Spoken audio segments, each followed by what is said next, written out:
Alang sa news headlines. Koleksyon sa probinsya, gipahugtan. Miss or PDC ug DTI, naghiusa alang sa kalambuan. Provincial Assessor's Office, nagpahigayon og public forum. Social Welfare Office sa Kapitolyo, padayong nagserbisyo.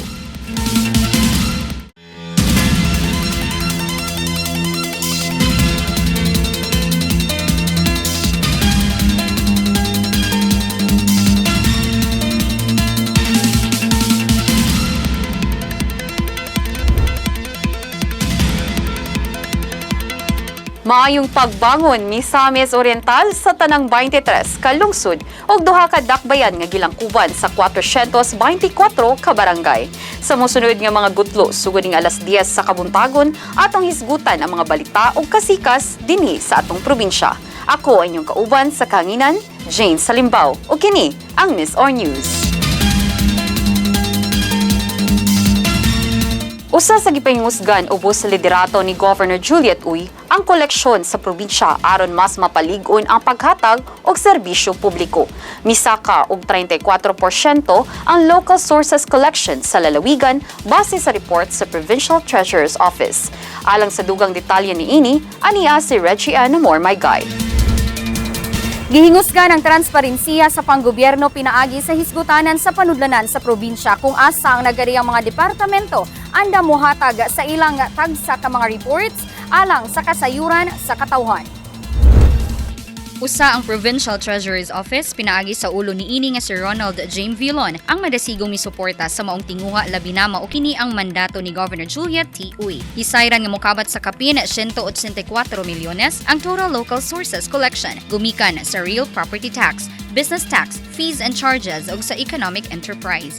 Kini nagpasabot sa 34% increase kumpara sa miaging tuig nga January to April 15 collection. Gawas ni ini, duna usab increasing trends sa ubang koleksyon sama sa external sources ug special education fund.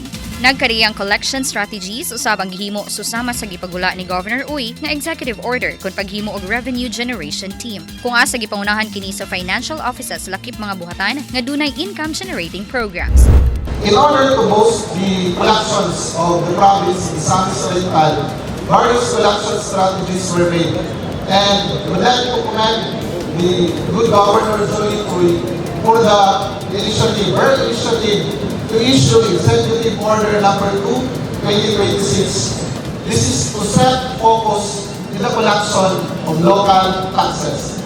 But our office, we insist and continually persist. Samtang saludo si Governor Uy sa gipakitang kaikag sa Provincial Treasury's Office kung asa gipangitaan og paagi ang mga pagsulay kalabot sa pondo sa probinsya. Sama sa salary disbursement nga nasulbad human dunay pagkadilatar sa ubang accounts. Mapasalamatan usab si Villon sa mga inisyatiba nga gihimo sa gobernadora aron marespondihan ang mga nasangpit nga problema. Lakip niini ang limitasyon sa pondo sa probinsya apan nahatagan og kasulbaran tungod sa nahangyong national grants o donations. Lakip gipasalamatan sa gobernadora ang paghago sa provincial local environment and natural resources kun plenro human mitaas ang generated income sa quarry. Gani, mas napalabuan pa ang nagunang target collection, balor 5 milyones pesos matag bulan. Gugma sa pagserbisyo ang pag-awag ni Governor Uy sa tanan nga kung hisgutan ang pagpangita og pondo ug alang nasa tanang hagit, himuon kini nga inspirasyon alang sa gitinguhang hingpit nga pagbangon sa Misamis Oriental. Alang sa tinuray nga kabaguhan, ako si Reggie Ann Mormaygay, Miss or News. Daghang salamat, Reg. Nagkahiusa ang Misamis Oriental Provincial Development Council o Department of Trade and Industry aron mapalig-on pa ang kalambuan sa probinsya pinaagi sa suporta sa MSMEs o livelihood programs. Ang balita ihatod ni Ellen May Lahinaw. Aron mas mapalig-on pa ang mga programa o polisiya nga magdala og dugang kalambuan sa probinsya, gipahigayon ng katiguman tali Misamis Oriental Provincial Development Council kauban ang Department of Trade and Industry. Ang katiguman nagtumong sa paghisgot sa planong promoting sustainability and productivity for enterprise resilience and upscaling in the Philippines or PROSPER project sa lalawigan. So, ang PROSPER, it means promoting sustainability and productivity for enterprise resilience and upscaling in the Philippines. So, that is actually a foreign-funded project with ADB, and of course the government of the Philippines, DTI being the executing agency. So this project supports our enterprises in the agri and fishery sectors. Kani sila, these are all the processors, no? Ang suportahan nato para of course for upscaling, especially sa ilang products nga mo export mabot no sa atong export market. Gipasiugda sa DTI ang ilang dakong suporta sa paghatag og mga programa alang sa mga micro, small and medium enterprises, lakip na paghatag training, akses sa merkado ug dugang oportunidad sa panginabuhi. Samtang ang PDC may padayag sa ilang mga commitment sa paghiusa sa nagkadayang sektor aron masiguro nga ang mga plano matuman ug mahatagan og hustong direksyon. Dako ang pasalamat ni DTI Miss or Provincial Director Ms. Hisosa Abiar kang Governor Juliet Uy sa paghatag og dakong suporta alang kanila hilabi na sa mga planong mga programa ug proyekto alang sa katawhan. So thank you kaayo Gov sa suporta and ang ato gyud nga ma-appeal gyud ang Misamis Oriental sa Prosper Project. Ang maong panagtigom usa ka lakang padulong sa mas organisadong plano sa probinsya, diin ang kagamhanang probinsyal ug ang pribadong sektor nagkinabangay aron mapalambo ang ekonomiya ug mapataas ang kalidad sa kinabuhi sa matag Misamis-non. Alang sa tinuray nga kabaguhan, ako si Ellen May Lahinaw, Miss Or News. Daghang salamat, Ellen. Sa atong pagbalik atong tan-awon ang mga kalampusan nga nahimo sa usa ka departamento dinhi sa Kapitolyo Probinsyal nga dala ang kaayuhan alang sa katawhan. Maminaw una kita ni ining weekly accomplishment report ni Governor Juliet Uy gikan sa Mayo 4 hangtod 8 ning tuiga.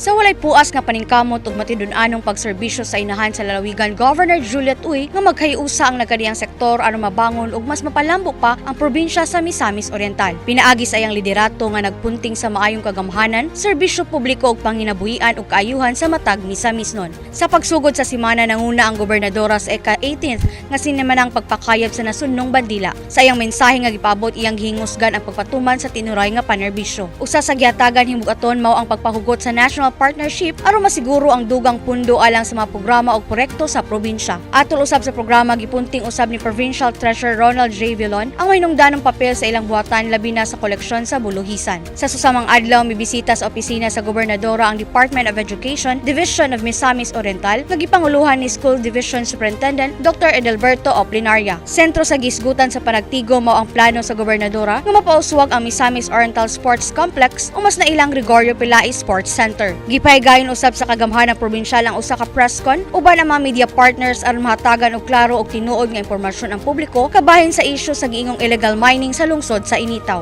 Sa adlang Martes malampusong gipahigayon sa buhatan sa provincial assessors ang usa ka public consultation sa lungsod sa Balingasag. Tumong sa katiguman aron mas malalom ang pagsabot sa publiko kabahin sa mga proseso, pulisiya ug serbisyo nga may kalabutan sa assessment sa real properties, pag-update sa property records ug uban pang mga concern nga konektado sa pag-assess sa mga kabtangan sa lalawigan. Sa laing bahin bibisita ni Governor Juliet Uy ang Department of Education 10 Regional Director Dr. Ruth Fuentes. Gihisgutan sa panagtagbo ang mga planong pagpatuman sa mga programa ug proyekto nga makahatag og kaayuhan sa mga magtutudlo ug kabataan sa tibuok probinsya. Mahinungdanon alang kang Governor Uy ang pagtinabangay tali sa DepEd ug lokal nga kagamhanan tungod kay kini magsilbing yawi aron mapalambo ang kalidad sa edukasyon ug serbisyo alang sa Misamis-non. Nakigtagbo usab ang inahan sa lalawigan Governor Uy sa Department of Budget and Management aron hisgutan ang mga prioridad nga programa ug proyekto sa lalawigan hilabi na ang mga inisyatiba nga nagpunting sa infrastruktura, panginabuhian, edukasyon ug uban pa. Sa susamang adlaw gipahigayon usab ang local recruitment activity isip kabahin sa padayon nga programa sa paghatag oportunidad nga trabaho ngadto sa katawhan. Ang maong kalihukan usa sa pamaagi sa lokal nga kagamhanan aron matabangan ang mga Misamis-non nga makakita og lig-on nga panginabuhi ug mapalambo ang kahimtang sa ilang mga pamilya.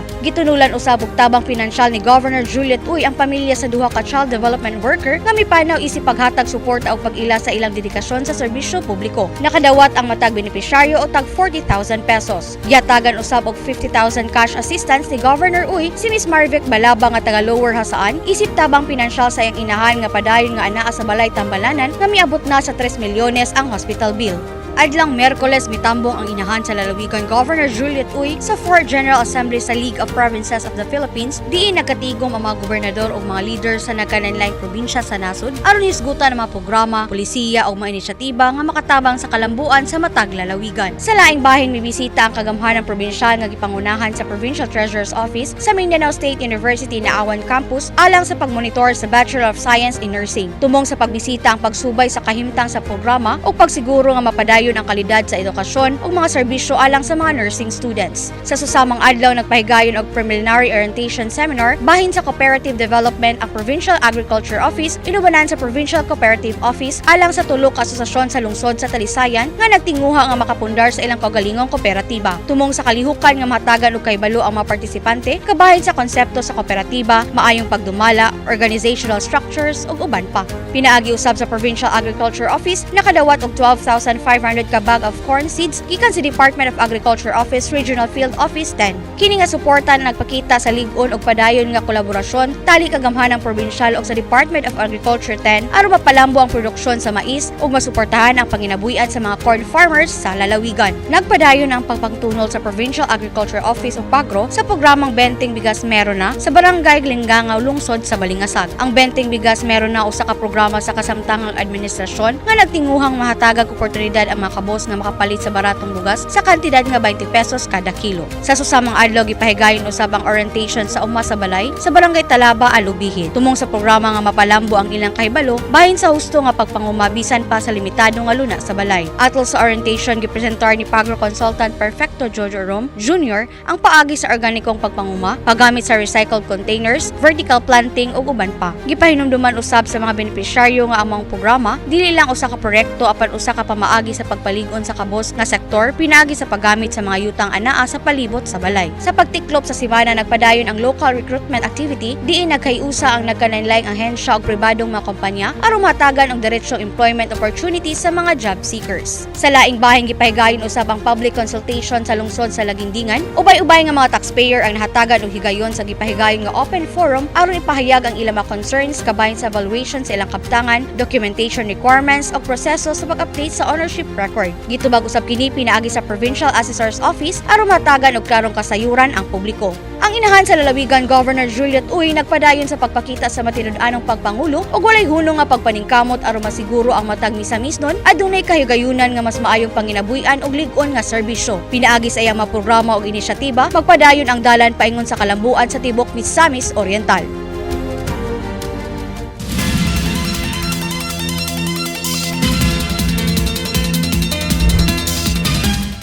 Gipahigayon sa Provincial Assessor's Office ang public forum alang sa mga taxpayers sa tibok Misamis Oriental kabahin sa proposed shared market value sa lalawigan. Si Nephilim Diaz may kompletong detalye sa maong report. Gitigom sa Provincial Assessor's Office ang mga taxpayer sa una ug segundong distrito sa lalawigan alang sa usa ka public forum. Nagpaygayon ng Provincial Assessor's Office o Public Forum kabahin sa ilang proposal sa shared market values kon SMV sa lalawigan ning bag-ulang sa lungsod sa Lagindingan ug Balingasag. Tinguha sa Assessor's Office nga mahibalo ang katawhan sa ilang proposal nga adunay bag-ong standardized value sa mga produktong kayutaan, mga polisiya o clustering sa mga lungsod ug syudad sa lalawigan. This is a very, very important exercise, especially that we are about to implement a policy that will affect a big portion of our populace, no? Because we're talking about taxes, and it's always sensitive when we talk about taxes and people are faced with the prospect of increasing those taxes that we pay, no?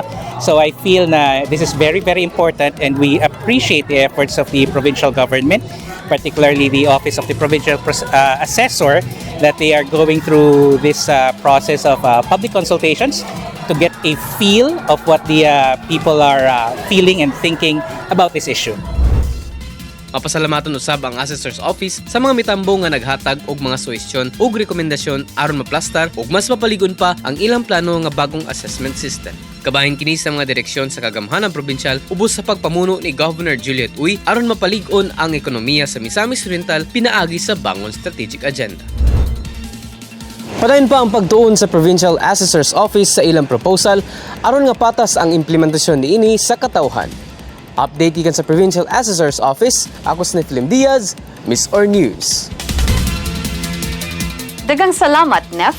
Sa laing bahin, hugot nga gipatuman ni Governor Uy ang pagmugna og mga social services ug assistance offices sa Kapitolyo aron masiguro ang paspas nga paghatag serbisyo ug tabang sa katawhan sa Misamis Oriental.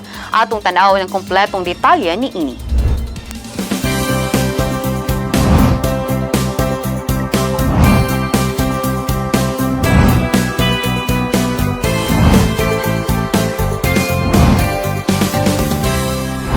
Bangon, Miss Or Balita!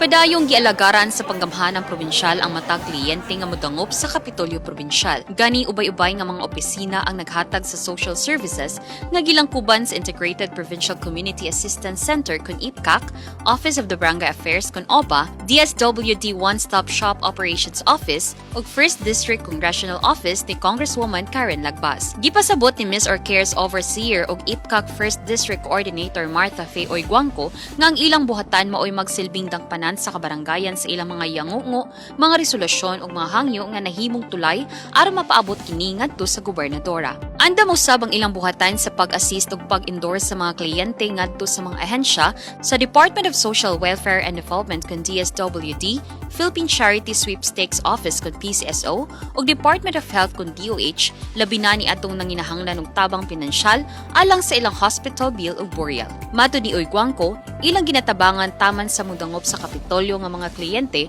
ug gitin-aw niini nga walay pili ang ilang pagserbisyo sa mga nanginahanglan. Wala tayo gipili.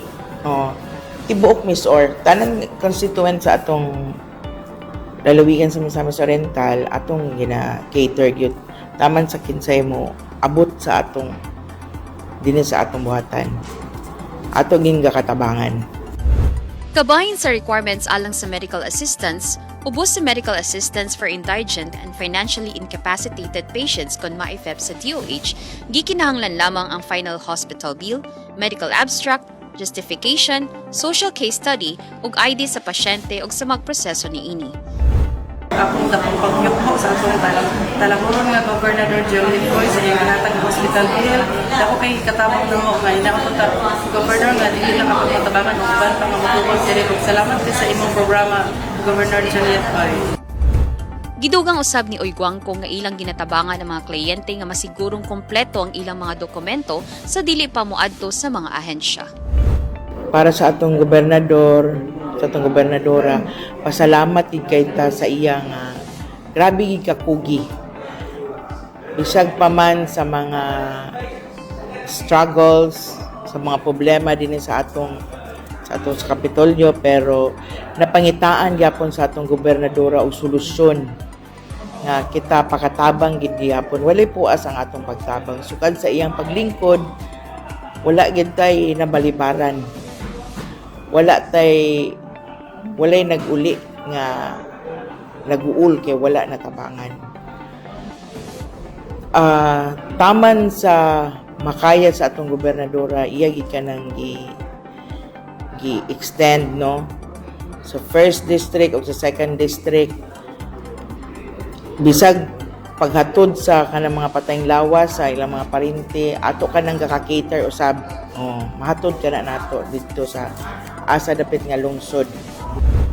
Hisayran nga ubos sa inisyatiba ni Governor Juliet Uy namugna usab ang DSWD One-Stop Shop Operation Office nga opisyal nga gilunsad ni adtong Nobyembre 25, 2025 sa hawanan sa Kapitolyo Probinsyal. Pinaagi niini mas napadali ang pagproseso sa mga dokumento ug nakahatag og social services nga accessible sa mga kliyente tungod kay dili na kinahanglan nga moadto pa sa regional office. Samtang anaa usab ang pinakaunang Congressional Satellite Office sa Kapitolyo nga mao ang buhatan ni 1st District Representative Karen Lagbas. Pipila sa ilang serbisyo mao ang paghatag og hospital assistance, funeral assistance ug uban pa alang sa katawhan nga gikan sa unang distrito sa probinsya. Gitin-aw sa ilang buhatan nga magdepende sa sitwasyon sa kliyente ang pag-release assistance nga mahatag kini sa tumong nga mabahin ang pondo ngadto sa tanan.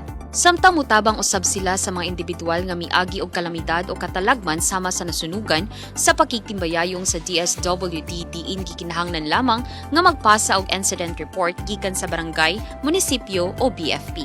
Gawas sa Kapitolyo, makadangop usab ang katawhan sa ilang satellite office sa Sugbungkugon o Hingoog City. Padayon pa ang panikamot ni Governor Uy nga matabangan ang katawhan pinaagi sa pakiktimbayayong sa mga national agencies o government offices kun whole of government approach nga bililhon alang sa pag-uswag sa probinsya. Alang sa tinuorayng kakabag-uhan, ako sa Jane Salimbaw, Bangon Miss Or.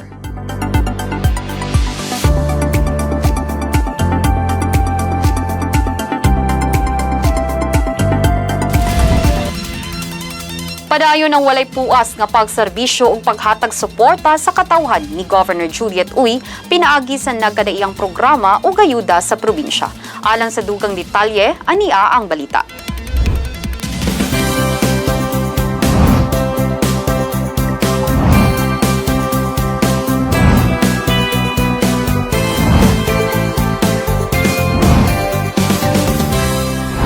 Bangon, Miss Or Balita! Walay undang ang paghatag tabang ni Governor Juliet Uy sa mga nanginahanglan og assistant sa Kapitolyo Provincial. Kinihuman nagpadayon ang pagpangalagad sa mga buhatan sa Kapitolyo nga matagaag medical ug financial assistance ang katawhan pinaagi sa Integrated Provincial Community Assistance Center kon IPCAC. Usa sa mga benepisyaryo niini si Jeremy Pacunyo gikan sa Bara Opol aron mga assistant sa IPCAC para sa mga balay runon sa iyang anak nga na-ospital. Nga mong gihangyo nga tabang kang Governor Juliet Uy is ang among hospital bill kaya ang akong anak is na hospital siya sir niya. Ano bitong walang-wala na bitagi ka sir kaya actually ako kanang UI ko klase nga mama kay kana bitong gamay nga kuan sa akong anak kay namatyan na mo tulo ka bata sir. Sorry kay sir ha. Kay siya sir kanang igambul ko ani even though nga dagan mo question sa dito pa ni dool kay nakuha na mo good siya sir kanang ko gusto nga mawalaan kong bata munang dako akong pasalamat nga sa pinagi sa program ni kuan Governor Juliet Uy natabangan mi sa amo ang problema sa hospital bills sa kuan, polymetric. Emotional ko basta yung nani kay na-trauma na ko atong tapos ako ka bata. Munang walay ko nagduduwag ani dire nga kuan nga mangayo og assistant. Ang IPCAC usa ka buhatan nga gibanduan ni Governor Juliet Uy nga mahimong dagpanan sa katawhan nga magtabang kanila og endorso sa ubang ahensya sa gobyerno aron mahatag ang ilang mga panginahanglanon. Lakip na niini ang pagtabang kanila pinaagi sa medical assistance for indigent and financially incapacitated patients kon MAIFIP sa Department of Health kon DOH. Ikinahanglang magpresentar og final hospital bill, medical abstract, social study, justification ug ID sa pasyente aron makabenepisyo niini. Usa lamang si Pacunyo sa mga benepisyaryo sa nagpadayong programa ni Governor Juliet Uy nga wala nagpili sa iyang matagag serbisyo. Ayaw mo pagduwa-duwa og ani sa Kapitolyo kay ilabi na kung naay kanang for example mga manghangyo mo tabang sa inyong financial assistant or medical assistant wala gyud pagduwa-duwa sila sa pagtabang labi na kay accommodating kay staff ni gobernador dayon si gobernador Juliet Uy wala siya pagpili sa pagtabang kung kinsa may moduol sa iyang buhatan diri sa Kapitolyo. Daghan kaayong salamat. Gapasalamat ko ni Governor kay gitabangan mi kay sa akong sakit. Salamat kayo.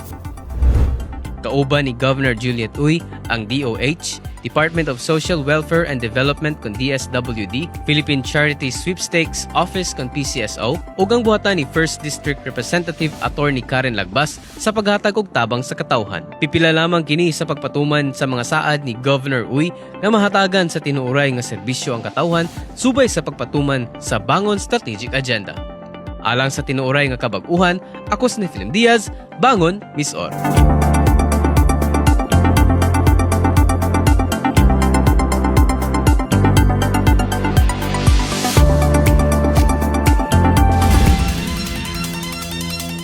atong sayron kung unsa ang mga proseso nga buhaton sa matag kliyente nga modangop og mga yugtabang sa mga social welfare o assistance offices sa Kapitolyo. Atong masayran ang dugang detalye niini sa Uy, Kabalo Ba Mo Special Edition. Uy, kabalo ba mo? Kini ang bagong programa. Ubos sa liderato ni Governor Juliet Uy. Bagong impormasyon, Mga fan facts, mga kalampusan, mga garbo sa matag lungsod. garbo sa Misamis Oriental. Og tanan kini inyong masayran sa Uy, kabalo ba mo?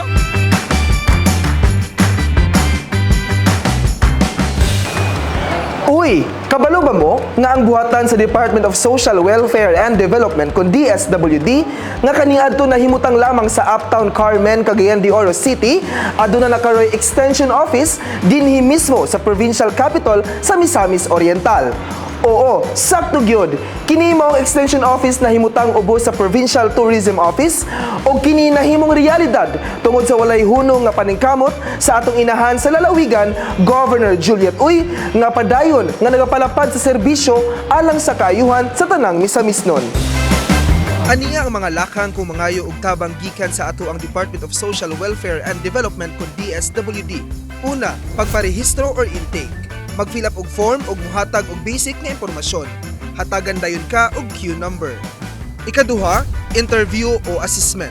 I-interview ka sa social worker pangutan-on ka bahin sa imong kahimtang, makwarta, pamilya o problema. I-assess ka kung unsa ang imong kinahanglan nga tabang. Ikatulo, pagsumiti og requirements. Kasagaran nga pangayuon, valid ID, Certificate of Indigency gikan sa barangay, medical records or reseta kung medical assistance, proof of income kung naa. Ikaupat, evaluation. I-review sa DSWD ang imong dokumento o interview tan-awon kung qualified ba ka. Ikalima, approval. Kung pasado, i-approve imong request. Sultihan ka unsa nga tabang ang ihatag. Ikaunom, paghatag sa assistance. Pwede kwarta, guarantee letter, or relief goods. Usahay dayon ra makuha, usahay na i-schedule. Ikapito, monitoring kung needed. Na-follow up ang DSWD labi na sa long-term nga tabang pariya sa 4Ps. Og dili lang kana ang maayong balita, kay sa kilid mismo sa DSWD Extension Office, ania nahimutang ang opisina sa ato ang Congresswoman sa unang distrito sa Misamis Oriental, Attorney Karen Lagbas. Busa sa ato mga kaigsuunan sa unang distrito sa Misamis Oriental nga nanginahanglan sa tabang og suporta sa atong halangdong Congresswoman Attorney Karen Lagbas, mas dali na ninyo siyang maduulan ang iyang opisina dinhi lang sa provincial capital, andam gayud sa paghatag og serbisyo og suporta alang sa inyong mga panginahanglan. Kini nga mga inisyatibo nagpakita lamang nga ang atong lokal nga panggamhanan padayon nga nagtinabangay aron mas mapalambo ang serbisyo publiko og labaw sa tanan, kini usa ka pamatuod sa malasakit og dedikasyon sa liderato ni Governor Juliet Uy nga nagpadayon sa pagdala sa serbisyo duol sa katawhan. Sa ilawom sa iyang panguluhan, ang gobyerno sa probinsya dili lang maglingkod sa opisina kundi aktibong nangita og paagi aron mas masabtan og matubag ang tinuod nga panginahanglanon sa katawhan. Busa mga higala, kung kamo o inyong mga kaila nanginahanglan og serbisyo gikan sa DSWD o tabang gikan sa opisina sa atong kongresista, ayaw na paglangan adto na sa provincial capital sa Misamis Oriental ug pahimusli ang mas duol ug mas sayon nga serbisyo. Kay dinhi sa Misamis Oriental, ubos sa liderato ni Governor Juliet Uy, ang serbisyo ginaduol, ang katawhan ginatagaan og importansya ug walay bisan kinsa ang mapabayaan. Kini si Kendra Ernst o kini ang Uy, kabalo ba mo? Uy, kabalo ba mo? Kini ang bagong programa. Ubos sa liderato ni Governor Juliet Uy. Bagong impormasyon, Mga fan facts, mga kalampusan, mga garbo sa matag lungsod. garbo sa Misamis Oriental. Og tanan kini inyong masayran sa Uy, kabalo ba mo?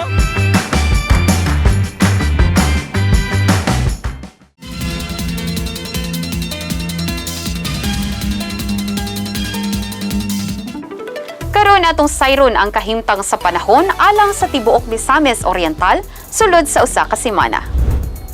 Alang sa Huwebes hangtod Sabado, masinatian ang init-init apan nadunay panagsang pag-ulan. Ang temperatura mukabat gikan 25 hangtod 34 degrees Celsius. Posible usab ang thunderstorm ilabi na sa adlawng Sabado. Ang hangin magpabiling light to moderate gikan sa east to northeast. Samtang ang coastal condition magpabiling slight to moderate. Ginaawhag ang publiko nga magdala kanunay og payong ug mag-amping ilabi na sa panahon sa thunderstorm ug panagsang pag-ulan. Sa dili pa ta matapos ania ang pipila ka mga personalidad nga naghatag og mensahe pagpadayag sa ilang pagpasalamat ngadto kang Governor Juliet Uy usa ka pamatuod nga walay puas ang pagserbisyo ug tiunay ang pag-alagad sa katawhan. Aniya ang usa ka mensahe sa pagpasalamat para sa inahan sa lalawigan, Governor Juliet Uy, nga naghatag tinuuray nga serbisyo o pulido nga proyekto para makabangon ang Misamis Oriental. Dako kayong pagpasalamat no sa tingwa sa atong gobernador no to the Philippine Chinese Chamber of Commerce nga kami walo nga balay tambalanan sa Misamis Oriental gitagaanan na ning mga ekwipo nga dako kayong tabang sa among adlaw-adlaw nga pagserbisyo sa katawhan sa Misamis Oriental. Dako kayo ni tabang no kay kung sama kabon kulang ang among ekwipo so ang panahon nga paghulat sa usa ka pasyente para magamit ang kaning nga ekwipo maminusan. So dili na para sa uban nga maglinya pa kay gigamit pa sa usa ka pasyente. So nadungagan ang among ekwipo, pwede ba magdungan ang mga pasyente nga mogamit aning ekwipo sa among mga hospital. So paspas ang pagserbisyo, paspas ang pagtambal, paspas pud ang tabang nga mahitabo sa pasyente. Kaning gihatag nga ekwipo nahitabo ni sa paningkamot sa atong gobernador.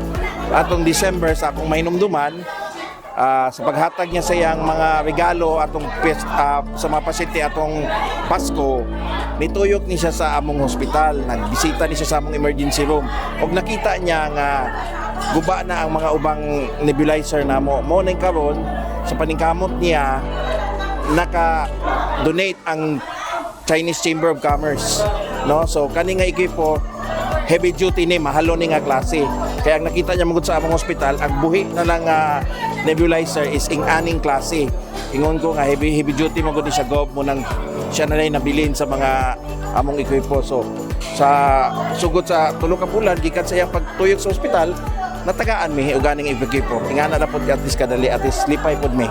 Gob daghang kaayong salamat sa pagpaningkamot nga mapaayo ug mapanindot ang serbisyo sa 8 ka balay tambalanan sa Misamis Oriental.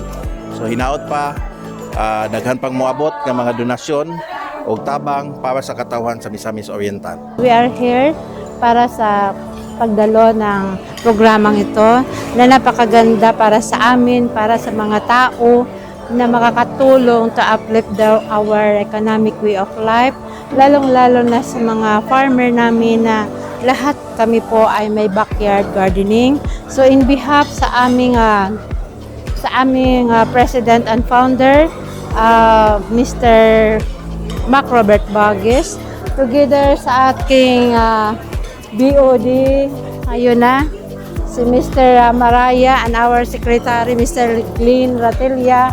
So, malaking bagay talaga na ngayon na first time ko na naka-encounter na yung ani na lalong-lalo na sa panginabuhi. Napakaganda kung ano yung conceptualize ng ating Governor Juliet Uy, kung ano yung mga programa niya, kung ano yung mga gusto niyang ipaabot sa mga farmer.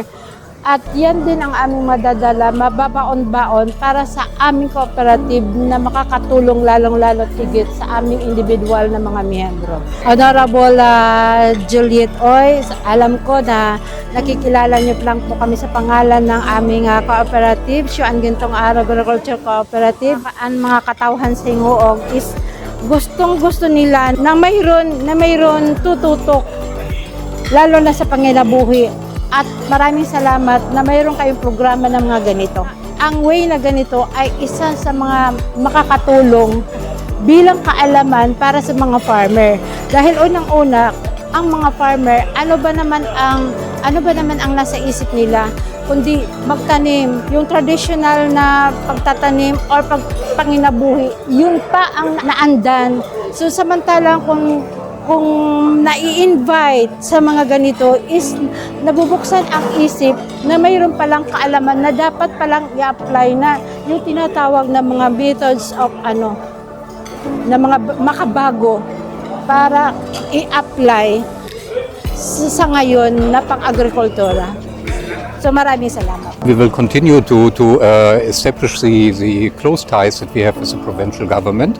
Of course, when it comes to our corporate social responsibility, we have a lot of projects that we are implementing together, which is based on several pillars like rural electrification, education, livelihood building, and that one we will of course further develop.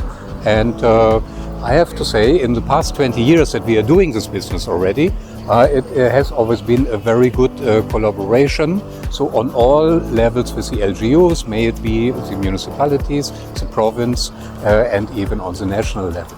We have comprehensive programs based on several pillars. That one we will continue and further develop. And working together, especially with Governor Juliet Oey, whom I know already for 20 years, because when I became power plant manager, she was the mayor of Villanueva. So I think it's a very constructive collaboration, and that's why I'm absolutely convinced that we will maximize our efforts together and make this one a real success story.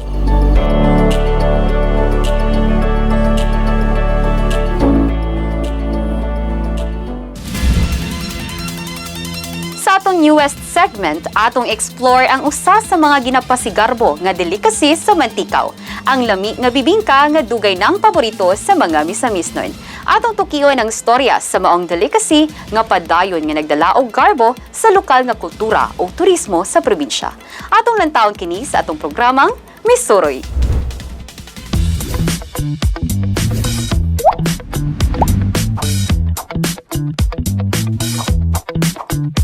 Uy, misa-misnons, nangita ba mo og pwedeng maadtuan nga mga maanindot nga lugar for stress relievers samtang ga-enjoy usab sa lamiang mga pagkaon?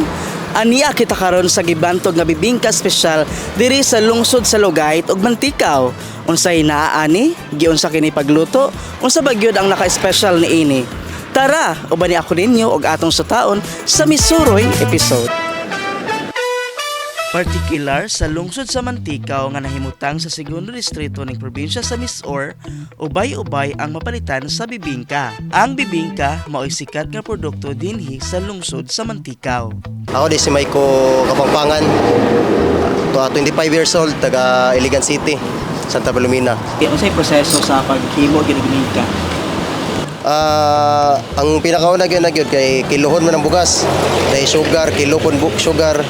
Then kisla na mo, butang aglubi, butang agis, ipagaling. Kung magpagaling, patubo ka dyan. Ayaw di may magpande na, magpa-heaters pugon. Ayaw di may magproseso luto na dayon. Ang bingkahan din sa lungsod sa Mantikaw, abli 24/7 kung asa maka-avail ang tanang turista. Nagabiyahe pasulod og pagawas sa Misaur, bisan mga estudyante og tanang gusto mitilaw niini. Daghan ba ka ng mga turista gani diri? Daghan kayo. Daghan kayo, bibo gisa nang gani kay nagaluto po gahapon karon kay nahurot na sa dali kay mahurot ba kay paano sikat mo di kay bingkahan rin. Ang isa gyud ka bingka gyud na gyud kay natag 5 na poy tag 10. Samtang ang bibingka dili lang mapalit sa Mantikaw apan ana usab sa siglit nga lungsod nga mao ang Lugait. Pila ka bingka mga produce sa isa ka adlaw? Mga 12 kilos mo haon og mga 16. Ang isa sa icons mo gud namo gud say pulo kadagko din apoy 36 ka gagagmay sa isa kay 49 ka cons. Importanteng masuportahan ang lokal na mga produkto dinhi sa probinsya sa Misamis Oriental, isip tabang sa mga gagmayng negosyante o mga trabahante sa ilang kuhaanan o panginabuhian, bisan kita mga consumer, dako usab kining benepisyo aron mapalambo ang atong kinatibuk-ang ekonomiya.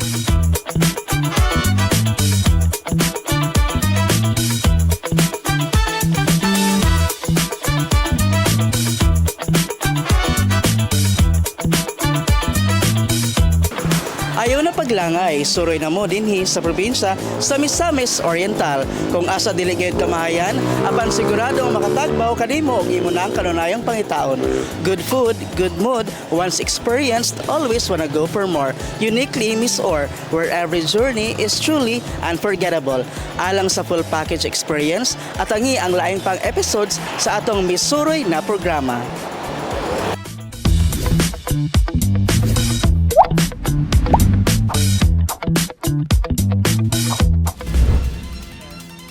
Ubos sa liderato ni Governor Juliet Uy, gipadayon ang pagpalig-on sa panaghiusa isip bililhong dalan padulong sa kalambuan sa probinsya.